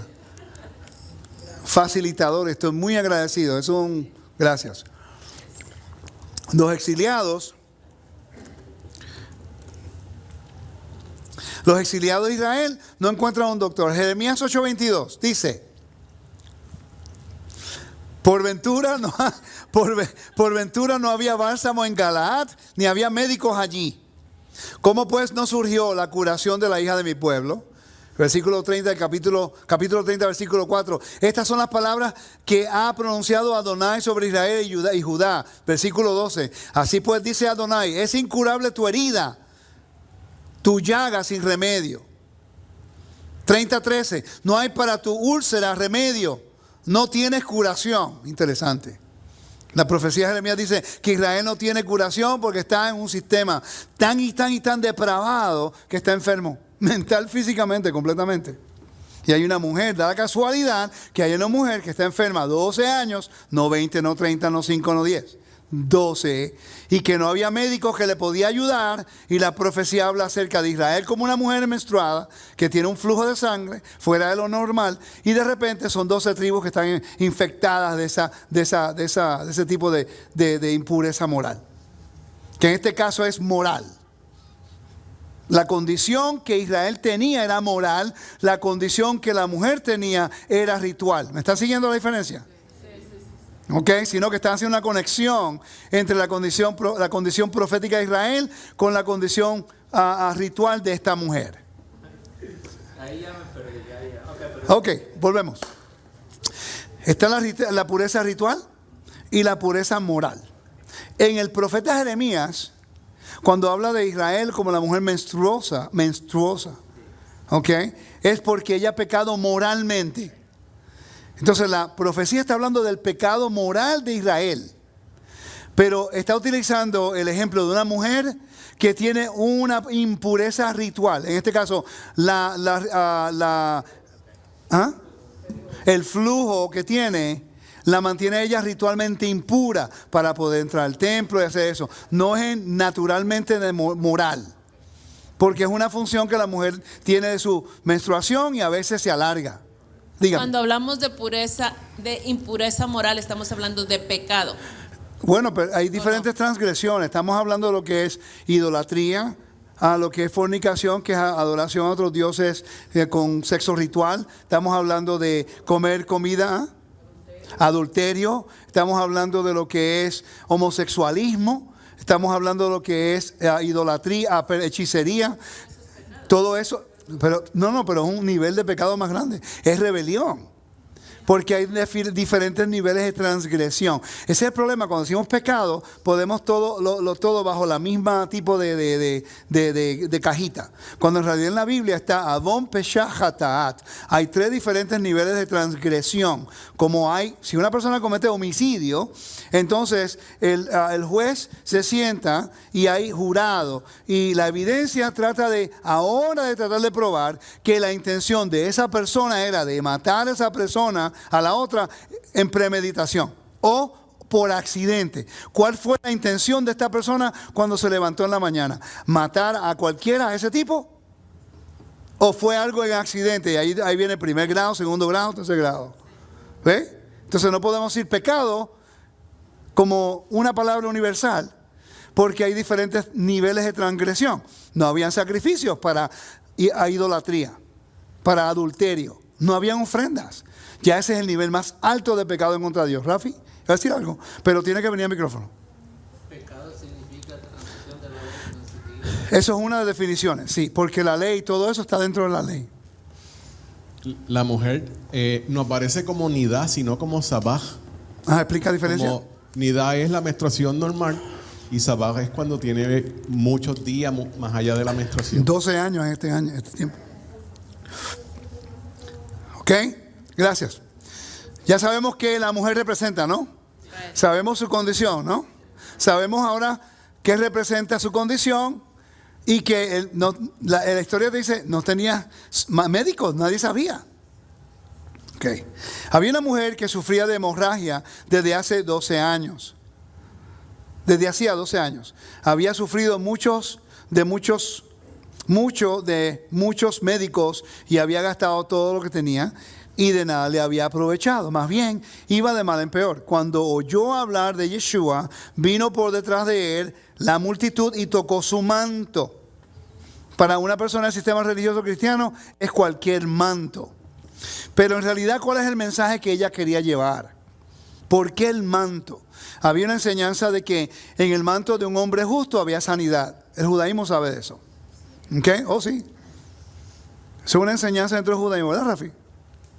Que en el manto de un hombre justo hay sanidad. Basado en, ¿cuál era? ¿En Zacarías? Diga, healing, Malaquías. Zacarías 8. ¿Puedo buscar el versículo, por favor? En Números capítulo 15, hay un mandamiento que se llama, repitan conmigo, tzitzit. ¿Ok? En Números 15, versículo 37, cuando consigas la referencia me dejas saber, ¿ok, Rafi? Adonai habló a Moisés diciendo, habla a los hijos de Israel y diles que a través de sus generaciones se hagan flecos en los bordes de sus vestiduras y que pongan un cordón azul en cada fleco del borde. En mis clases de los miércoles yo enseñé una vez un libro en la cual el libro entero tiene que ver con el color azul que usted ve en la pantalla. Ese se llama el Tejelet. Este azul que está aquí, que este es de Israel. ¿Ok? De repente, en los templos antiguos, las entradas de los... ¿Lo tienes? Ok. Ven al micrófono. Hay una profecía que habla acerca de sanidad. Zacarías 8:23.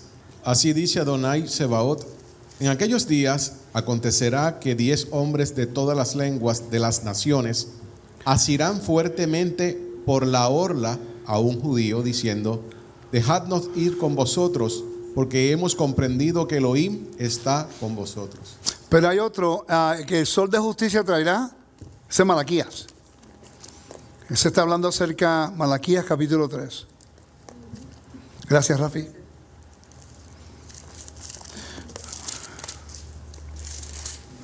Que el sol de justicia, alguien que me ayude a buscarlo, porfa. Malaquías, estoy buscándolo, ese que necesita ayuda. 4:2, ok, gracias. Porque he aquí que viene el día ardiente como un horno, y todos los soberbios y todos los que hacen maldad serán estopa. Aquel día que vendrá los abrazará, ha dicho Adonai de los ejércitos, y no les dejará ni raíz ni rama. Mas a vosotros, los que teméis mi nombre, nacerá el sol de justicia, y en sus alas traerá salvación. Y saltaréis como becerros. La palabra alas, alguien que lo busque en el hebreo, por favor. Canaf, ¿verdad? ¿La definición? Ajá, ok, entonces hay una profecía que el sol de justicia, la palabra sol de justicia es una expresión idiomática de un rey. Si yo te busco los textos de Ancient Near Eastern Texts, los textos antiguos del Antiguo Medio Oriente, del libro de Pritchard, que es un recurso primario, ¿ok? Y cuando habla acerca de los tratados, se habla el rey, el hijo del sol, porque era un atributo de rey. Porque él se supone que sea la luz de su reino, que los guía, los defiende. También era un pastor, también era todas estas cosas que representan. ¿Ok? Esto es una profecía para el sol de justicia, que aquí la profecía es que va a venir el Mashiach, que va a ser el rey de Israel, de justicia. ¿Qué hizo Yeshua? Trajo sanidad al necesitado, dio de comida al hambriento, hizo todo lo que dice Isaías 61. ¿Me siguen? ¿Están conmigo, hermano? ¿Están pasando bien? Ok. Entonces, dice, en Números capítulo 15, versículos 37 y 38 dice: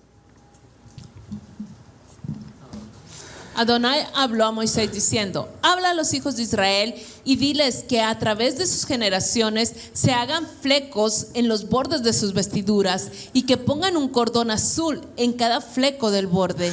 Ok, en el Antiguo Medio Oriente, como estaba hablando antes que Rafi me ayudó con el versículo, estamos viendo de que el azul era el color, este azul era el color reservado para realezas, para príncipes, sacerdotes, gente élite, gente de honor.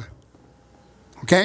Cuando el pueblo sale de cuando el pueblo sale de Egipto, salen como esclavos. Cuando llegan al monte Sinaí, son un pueblo transformado, una nueva creación, y tienen el honor de ser parte del reino de Elohim. Allá el pueblo desobedece un mandamiento y el Eterno quiere recordarles a ellos que ellos no son esclavos. Y les dice, por favor, a todo Israel, que se pongan los flecos en los 4 esquinas de tus vestimentas. Eso es lo que Yeshua hubiera estado tenido en ese día, cuando la mujer le agarró el manto. Tú dirás, pero ¿cómo tú sabes que le agarró un fleco? Porque el fleco representa algo, dilo. ¿De qué? Pero explícame de qué. ¿Por dónde lo enviaste? Ok. Estamos haciendo Messenger. Ok. Aquí está, sí. ¿Ve? Rafi me ayudó. No lo van a poder ver, pero la foto es de una mujer agarrando los cistillos. No sé si se ve este lado o aquel lado. ¿Ve? Esa es una buena representación de lo que está ocurriendo. Nosotros en el mundo occidental no hacemos esa conexión. Agarró el manto, pero en ese primer siglo había un contexto.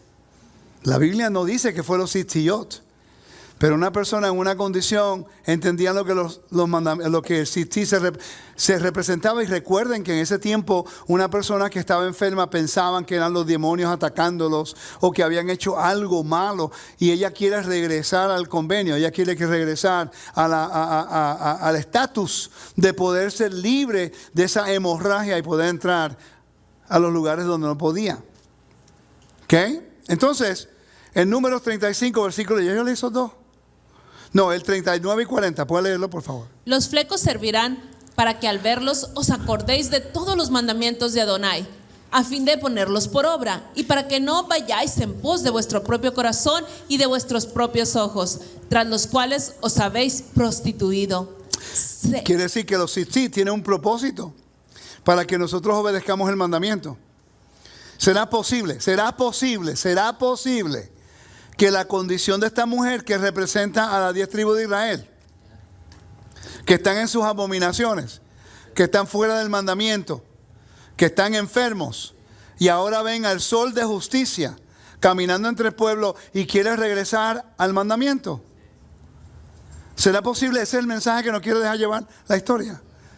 Pero si no entendemos la profecía, ¿cuántos de ustedes no sabían que en la profecía Jeremías hablaba de Israel como una mujer hemorragia? No sabían que estaba enferma y que necesitaba curación. Entonces, si no se ponen los cistillos, nunca van a ver la necesidad de entender el mandamiento. Y ahora la función que toca eso en esta historia, en la historia de la mujer con el flujo. Para muchas personas del sistema religioso cristiano es un milagro. ¡Wow! ¡Qué milagro! Sí, el milagro que causó fue que ella regresó al mandamiento y recibió la sanidad.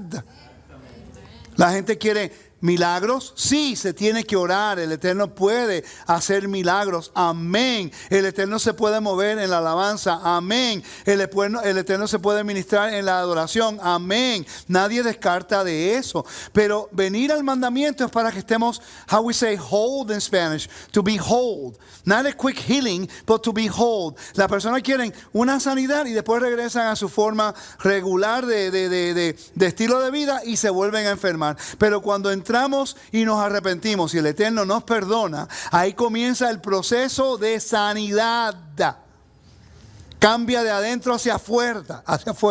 Te enseña cómo comer, te enseña cómo hacer esto, te enseña todo y le dice, tú no eres cualquier persona, tus issues, tus problemas se quedan atrás. Tú eres un hombre real, una mujer real, tú eres una persona que vives dentro del reino de Dios, tú eres un pueblo sagrado, te voy a traer a mis fiestas, te voy a traer a todas estas cosas. El milagro es que lo aceptemos. Si ella tocó a Yeshua y de él salió virtud y ella quedó sana, ella se estaba viendo como una mujer con hemorragia después de eso. ¿Qué fue lo que ella hizo después que esto ocurrió? Vamos a buscar Marcos capítulo 5, versículo 28. Porque ella pensaba, si solo toco su manto seré sanada. Porque entendían que del manto de un justo viene la sanidad, porque hay profecía en Malaquía que el sol de justicia vendrá. Hello. Si entendemos el aspecto cultural del primer siglo y lo que ocurre, estos mensajes son más claros. Ella no entendía. Tenía que entenderlo. Al instante se secó la fuente de su sangre y sintió en su cuerpo que ella estaba sana de aquel azote. ¿Qué hizo ella? Vamos a leerlo en Isaías 49. Dice, Dios es glorificado por el pueblo. Y me dijo, mi siervo eres tú, oh Israel, en ti me gloriaré. Siempre ha sido, siempre en los milagros de Yeshua, con el leproso, con el que estaba en Bethesda, con la mujer de flujo de sangre, todos inmediatamente adoraban a Dios. Todos, al Padre. Vamos a estar claros que en ese momento estaban adorando al Padre. Ok, cuando el milagro ocurrió, todos fueron al templo y fueron a adorar a Dios.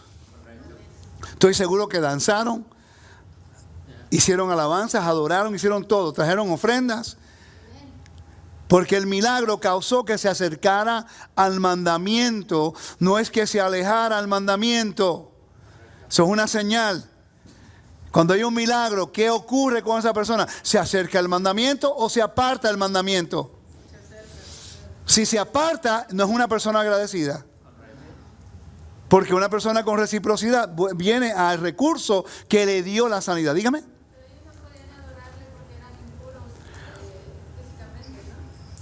Sí, es que una persona, nosotros no podemos adorarle porque está muy puro. Nosotros estamos ritualmente impuros y adoramos a Dios y le alabamos. Una cosa es entrar al templo, otra cosa es estar adorando a Dios en cualquier lugar. Pero para entrar al templo que tenía que hacer inmersión. Ella iba, hacía inmersión y entraba al templo. Era fácil. Pero ¿dónde estaba ella localizada? ¿Dónde ocurrió el milagro? Eso es lo que tenemos que investigar, que no recuerdo. No podía entrar. Mientras estaba en su periodo o el flujo no podía entrar al templo. ¿Okay? Pero cuando terminó, que dice que se secó, ella hace inmersión. No lo dice el texto, pero ese es el ritual del templo. Eso es lo que pasa. Mucha gente, no, que el texto no lo dice. Pero si estudias el templo, este es el protocolo. Es como tú vas a un restaurante y tú lees, no permiten armas aquí, ok, perfecto. Pero si tú estás en un lugar donde no permiten armas, el negocio no tiene que decirlo. Tú sabes que ya no se permite.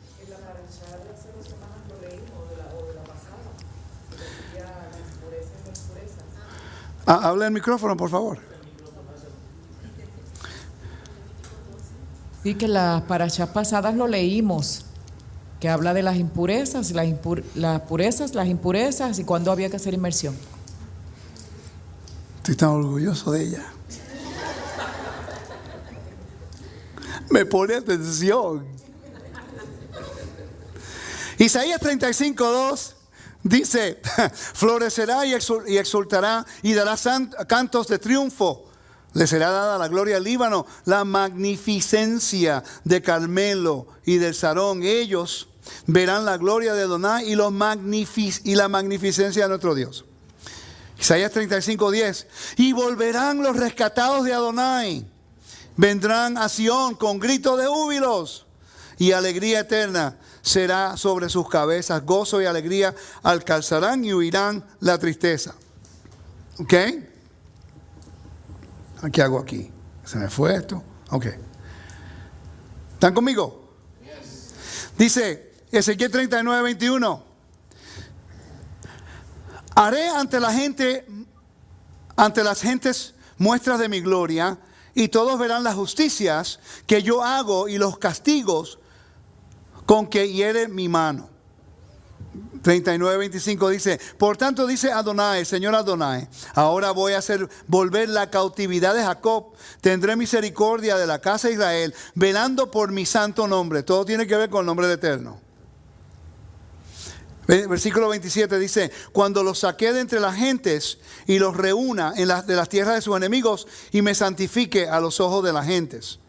No les esconderé mi rostro, porque habré derramado mi espíritu sobre la casa de Israel, dice el Señor Adonai.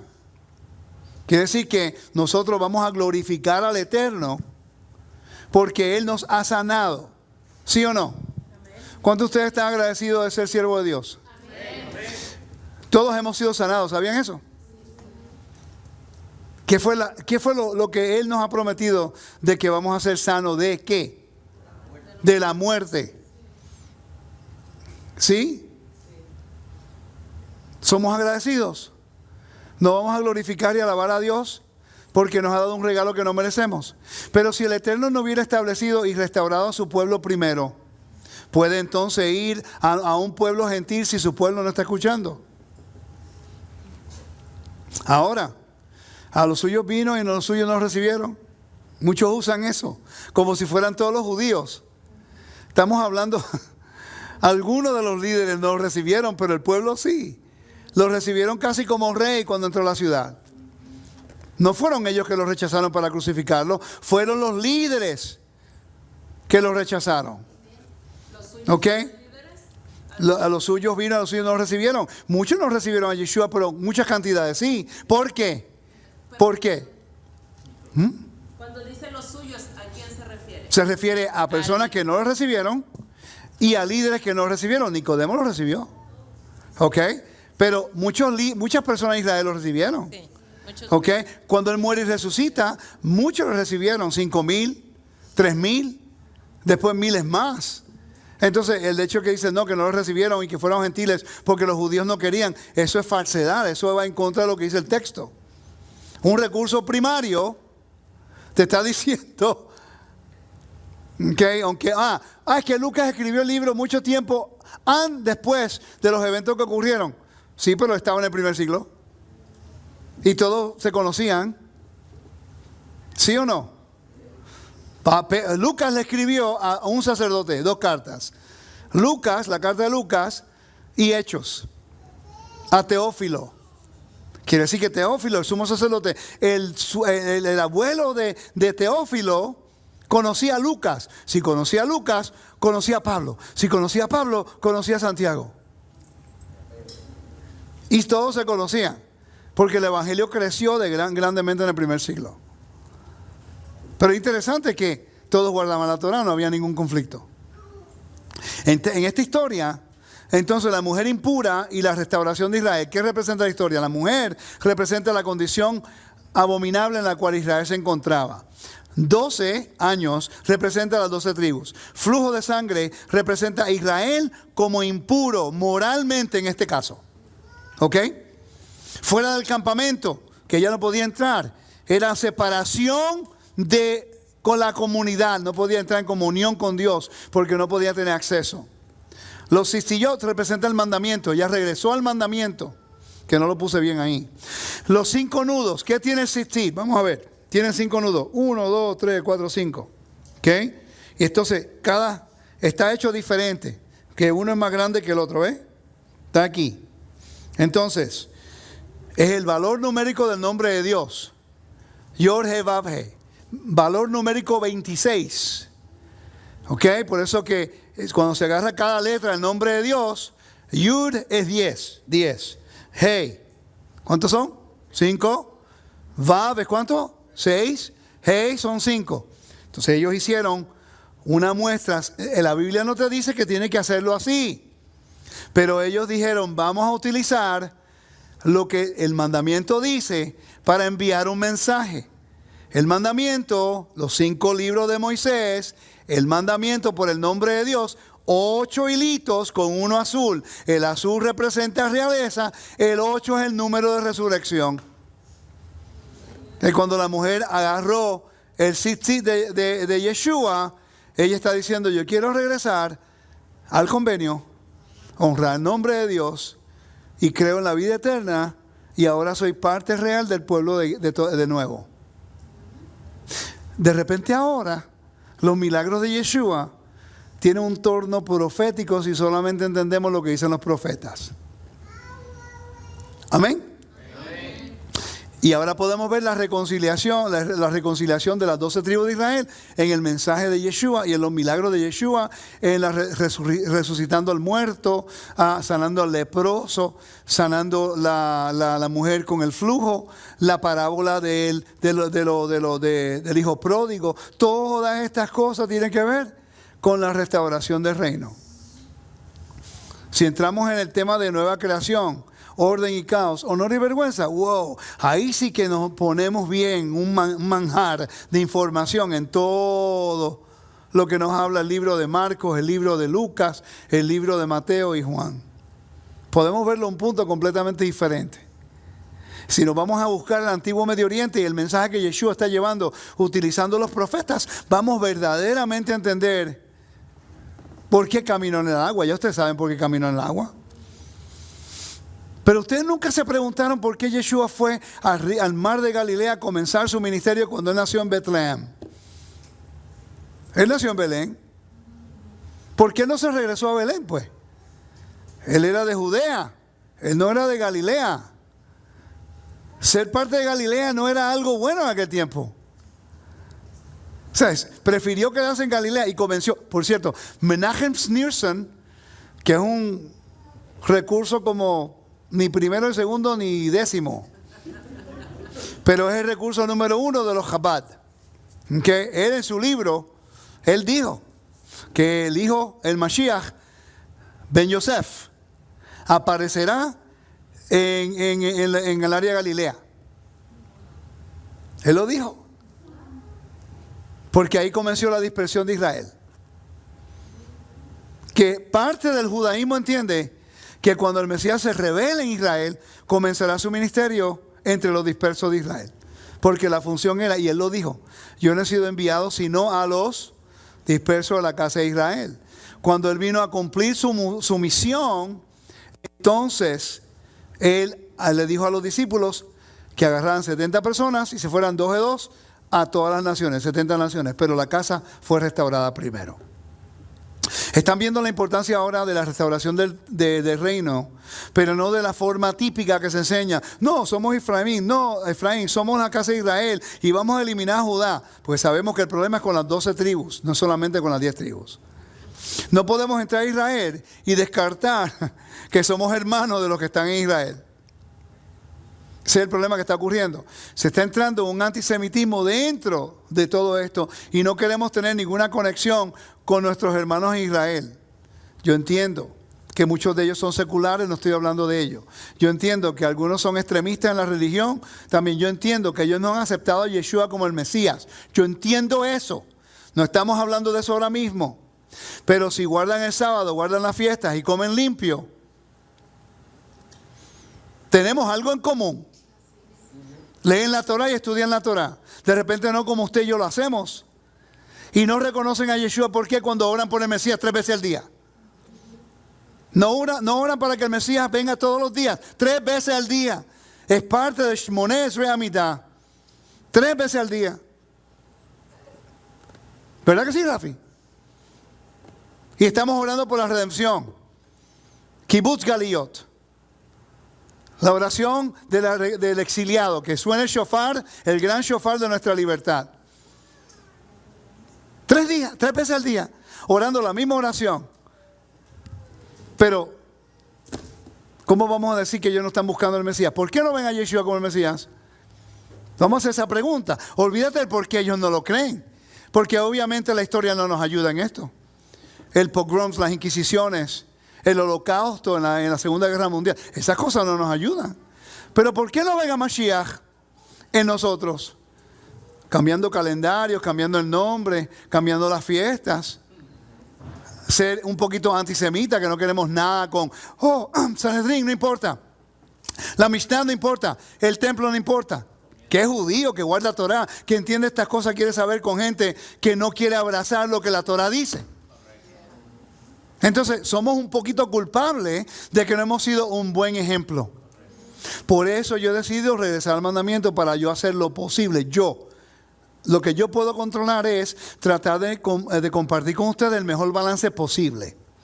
Y seguimos aprendiendo y no hacemos todo correcto todo el tiempo. No somos perfectos, pero pienso que nos estamos acercando un poquito más por el entendimiento de la Torah. Yo espero que este estudio les ayude a ustedes a entender un poquito más el mensaje profético de los milagros de Yeshua. Porque generalmente nunca se estudia el mensaje profético de los milagros de Yeshua en conexión con la restauración del reino de Dios. Y eso es lo que estamos tratando de hacer en estos estudios. Amén. Que tengan un buen Pesaj a los hermanos que están en las redes. No me pregunten de Pesaj. Ya no contesto más preguntas de Pesaj. Hasta después de Pesaj, yo quiero disfrutar Pesaj. No voy a hacer estudios controversiales de Pesaj, que eso se acabó. Yo me estoy preparando para tener paz, shalom, con los hermanos que vamos a celebrar Pesaj. Voy a aprender, voy a validar información, voy a seguir buscando. Y si cometí un error explicando algo, yo lo voy a corregir. Pero ya se acabó vamos a tener paz. Paz, se acabó ya. Ya es tiempo que dejemos los argumentos y las divisiones y traer mensajes controversiales antes de Pesaj. ¿A qué ayuda eso? A dividir el reino y a crear más controversia cuando supone que tengamos shalom y celebrar nosotros y regocijarnos nosotros que hemos sido libres de la muerte, que hemos sido libres del exilio y que el Eterno nos ha dado una posibilidad a través de Yeshua de poder entrar en su reino. Que el Eterno me lo bendiga, me lo guarde. A los hermanos en las redes, por favor, regresen con nosotros el miércoles que viene. El sábado voy a estar con ustedes de nuevo acá. Y que tengan un buen Shabbat, que este año es Pesaj. Amén. Hasameach Pesaj. Pesach Sameach. Shalom a todos.